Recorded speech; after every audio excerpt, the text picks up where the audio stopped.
శివాయ గురవే నమః. మహావాస్తు ప్రేక్షకులకు నమస్కారం అండి.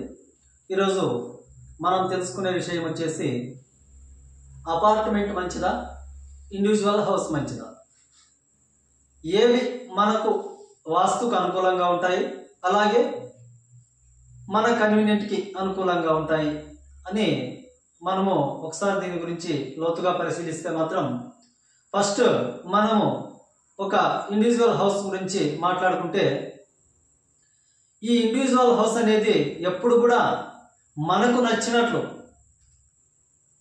ఒక వాస్తు ప్లానర్ ద్వారా అయినా కావచ్చు, లేదా ఒక ఇంజనీర్ ద్వారా అయినా కావచ్చు, మనకు నచ్చినట్లు ఇంటిని ఒక మంచి ఆయాది గణితంతో ఇంటిని నిర్మాణం చేసుకోవచ్చు.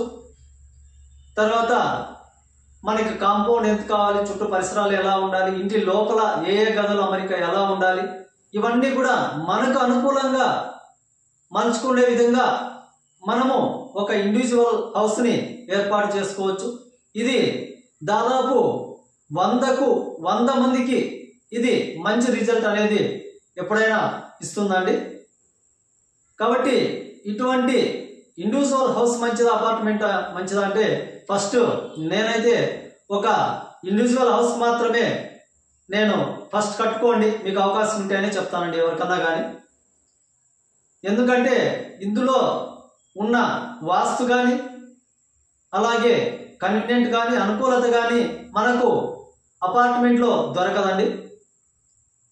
ఎందుకంటే ఒక ఇండివిజువల్ హౌస్కి ఎప్పుడు కూడా వాల్యూ అనేది తగ్గదండి. ఆ ప్లేస్ వాల్యూ కానీ, ఆ ఇంటి యొక్క వాల్యూ అనేది ఎప్పుడు కూడా రెట్టింపు అవుతూనే ఉంటుంది, కానీ తక్కువ అనేది అయ్యేందుకు ఏమాత్రం ఛాన్స్ లేదండి ఇండివిజువల్ హౌస్కి. ఎందుకంటే ఇటువంటి ఇండివిజువల్ హౌస్ అందరికీ కట్టించుకోవడానికి సాధ్యం కాకపోవచ్చు. ఎందుకంటే ఇప్పుడున్న ఈ సాఫ్ట్వేర్ కాలంలో ఎవరి పనులు వాళ్ళకు బిజీగా అయిపోవడంతో వాళ్ళు దగ్గరుండి ఆ ఇంటి నిర్మాణం చూసుకునేంత టైము వాళ్లకు లేక ఇప్పుడు ప్రతి ఒక్కరు కూడా ఈ అపార్ట్మెంట్ కల్చర్కి అలవాటు పడ్డారండి. ఎందుకంటే ఇదైతే మనం ఎక్కడ దగ్గరికి వెళ్ళాల్సిన పని లేదు, మన పనులు మనం చేసుకోవచ్చు, వాళ్ళ పనులు వాళ్ళు చేసేసుకుంటారు. అదేదో అమౌంట్ కట్టేసుకుంటాం, వాళ్ళకి ఆ ఇంట్లోకి చేరుతాం. అది ఈ విధంగా ఉంటుందండి. ఈ ఇండివిజువల్ హౌస్ అలా కాదు.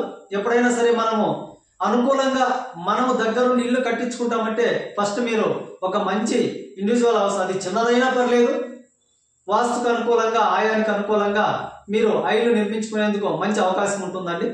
అలా కాదు, మాకు ఇప్పట్లో ఇంకా ఇండివిజువల్ హౌస్ వద్దనుకున్నాము, మాకు ఇవి కన్వీనియంట్ కాదు, మేము అపార్ట్మెంట్లోనే ఉండాలనుకుంటే మాత్రం ఉండొచ్చు హ్యాపీగా. నేను వద్దనైతే చెప్పను.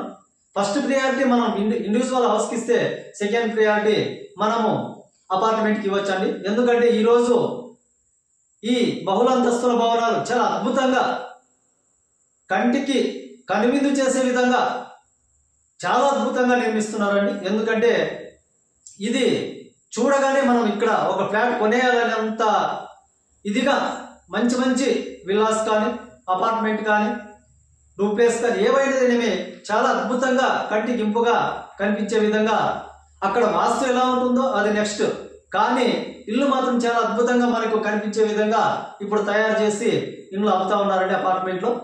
ఇది కూడా మంచిదే, తీసుకోవచ్చు. దీని నుంచి కూడా మనకు కొన్ని ప్లస్ ఉన్నాయండి.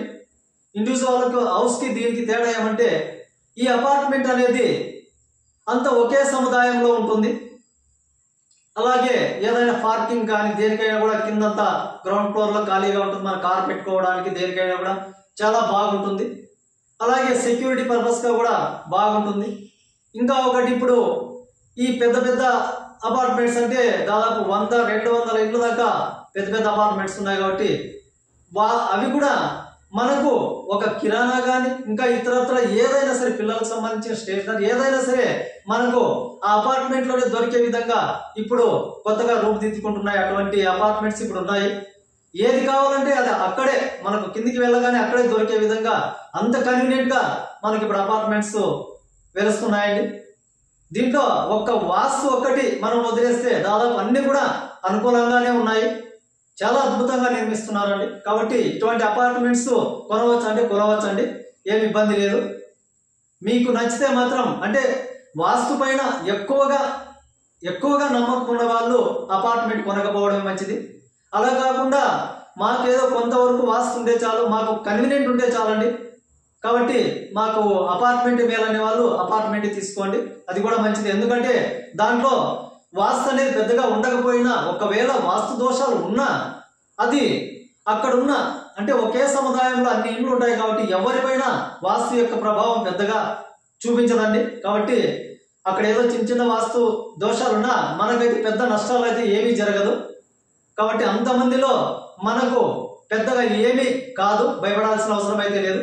అందులో మీరు అక్కడ వాస్తు గురించి కూడా ఆలోచించాల్సిన అవసరం లేదు. ఇప్పుడు ఇంకా కొత్తగా ఏం చేస్తున్నారంటే, ఇప్పుడు కట్టే అపార్ట్మెంట్స్కి దాదాపు వాస్తు యొక్క ప్లానర్ యొక్క ఆలోచనల ప్రకారమే ఇప్పుడు కూడా కడతా ఉన్నారండి. ఒక ఇంజనీరే కాదు, ఇప్పుడు కూడా ప్రతి ఒక్క అపార్ట్మెంట్ కట్టే వాళ్ళు కూడా దాదాపు 100కు 50 మంది వాస్తు ప్లానర్ ఏ విధంగా చెప్తాడో దాన్ని బట్టే అపార్ట్మెంట్స్ కూడా నిర్మిస్తున్నారండి. ఇది చాలా మంచిదని నేను చెప్తానండి. ఎందుకంటే ఇట్లాంటి రోజులు కూడా వస్తాయని నేను అనుకోలేదు. ఇప్పుడు అపార్ట్మెంట్ వాళ్ళు కూడా వాస్తుకు అనుకూలంగా ఎంత వీలైతే అంత అనుకూలంగా అపార్ట్మెంట్స్ నిర్మిస్తున్నారు. చాలా సంతోషం అండి. ఎందుకంటే ఇటువంటి ఇండ్లు దొరకడం చాలా కష్టం. ఇటువంటి ఇండ్లు ఇంకా మీకు ఏమైనా దొరికితే ఇటువంటి ఇళ్లలో ఉండండి, ఇంకా మీకు మంచి రిజల్ట్ వచ్చేందుకు అవకాశం ఉంటుంది. కాబట్టి ఎంత వీలైతే అంత మీకు వాస్తుకి అనుకూలంగా అపార్ట్మెంట్ కూడా ఉంది అని తెలిస్తే మాత్రం, లేదు ఒకవేళ మీకు తెలియకపోయినా ఎవరో ఒకరు వాస్తు ప్లానర్ని తీసుకెళ్ళి ఇలా ఒక అపార్ట్మెంట్ ఉందండి, మాకు ఇది అనుకూలంగా ఉంటుందా లేదా, దీంట్లో ఏమైనా వాస్తు మార్పులు చేసేవి ఏమైనా ఉన్నాయా అంటే ఇవన్నీ ఎప్పుడు చేయాలి, ఆ బిల్డింగ్ ఇంకా ప్లాస్టింగ్ కాకముందే, అప్పుడైతేనే ఈ అపార్ట్మెంట్ వాళ్ళు ఒప్పుకుంటారండి. ప్లాస్టింగ్ అంతా అయిపోయి రంగు కొట్టేసిన తర్వాత మనం వెళ్ళి ఈ గోడ తీస్తాం, ఈ డోర్ తీస్తాం అంటే అక్కడ రూల్స్ ఒప్పుకోవండి. అపార్ట్మెంట్ వాళ్ళు ఎవరు కూడా వాళ్ళు ఒప్పుకోరు. కాబట్టి ఏం చేయాలన్నా కూడా ప్లాస్టింగ్ అయిపోక ముందే మనం ఒక వాస్తు ప్లానర్ తీసుకెళ్లి ఇక్కడ ఏవైనా మార్పులు చేర్పులు చేసేట్టు ఉన్నాయంటే ఖచ్చితంగా తీసుకెళ్లి చేయించండి. అది కూడా మంచి వాస్తుకే మీకు కుదిరేందుకు అనుకూలంగా ఉంటుంది. ఏమైనా డోర్స్ మార్చాలా, విండోస్ మార్చాలనే మార్చుకోవచ్చు. అటువంటి దానికి వాళ్ళు కూడా ఒప్పుకుంటారు. కాబట్టి మీకు ఏమాత్రం అనుకూలం ఉన్నా అపార్ట్మెంట్ తీసుకోండి, ఇండివిజువల్ ఏది తీసుకున్నా ఇవి రెండు దేనికదే సాట్ అండి. ఇవి రెండు చాలా అద్భుతంగా ఇప్పుడు నిర్మాణం అవుతున్నాయి, చాలా మంచిగా వాస్తుగా కూడా నిర్మాణం అవుతున్నాయి. మీరు చేయాల్సిందల్లా ఇండివిజువల్ హౌస్ కానీ అపార్ట్మెంట్ కానీ ఏదైనా సరే ఒకటి కట్టే ముందు లేదా కొనుక్కునే ముందు ఖచ్చితంగా ఒక వాస్తు ప్లానర్ యొక్క చెప్పిన విధంగా మాత్రమే మీరు ఆ ఇంటిని నిర్మాణం కానీ లేదా అపార్ట్మెంట్ నిర్మాణం కానీ చేసుకునేందుకు ఫస్ట్ మీరు ప్రయత్నించండి. చాలా చక్కగా మీ ఇల్లు వాస్తు కుదురుతుందండి. అందులో అందరూ హ్యాపీగా ఆనందంగా జీవిస్తారు. ఎందుకంటే ఒక ఇల్లు కొనడం కానీ కట్టించడం అంటే ఇప్పట్లో లక్షలు కోట్లతో కూడుకున్న వ్యవహారం అండి. అటువంటి ఇంటిని ఒక్కసారి మనం వాస్తు ప్లానర్ తీసుకెళ్లి చూపిస్తే దాదాపు అందులో అపార్ట్మెంట్ ఉన్న 60 సంవత్సరాలు కావచ్చు, 70 సంవత్సరాలు, 100 సంవత్సరాలు కావచ్చు, మీరు అందులో హ్యాపీగా జీవించేందుకు మంచి అవకాశం అండి. మీరు చేయాల్సిందల్లా ఒక్కసారే మీకు వాస్తు ప్లానర్తో అవసరం, మరి అవసరం లేదు. ఒక్కసారి మాత్రమే ఫస్ట్లో మాత్రమే మీరు వాస్తు ప్లానర్ తీసుకెళ్లి చూపించండి. ఖచ్చితంగా ఆ ఇల్లు మీకు మంచి అనుకూలంగా యోగించేలా ఆయన చేసి తీరుతాడు. కాబట్టి ఇది అందరూ తెలుసుకోవాలని ప్రతి ఒక్కరికి మనవి చేసుకుంటూ థ్యాంక్ యూ సో మచ్.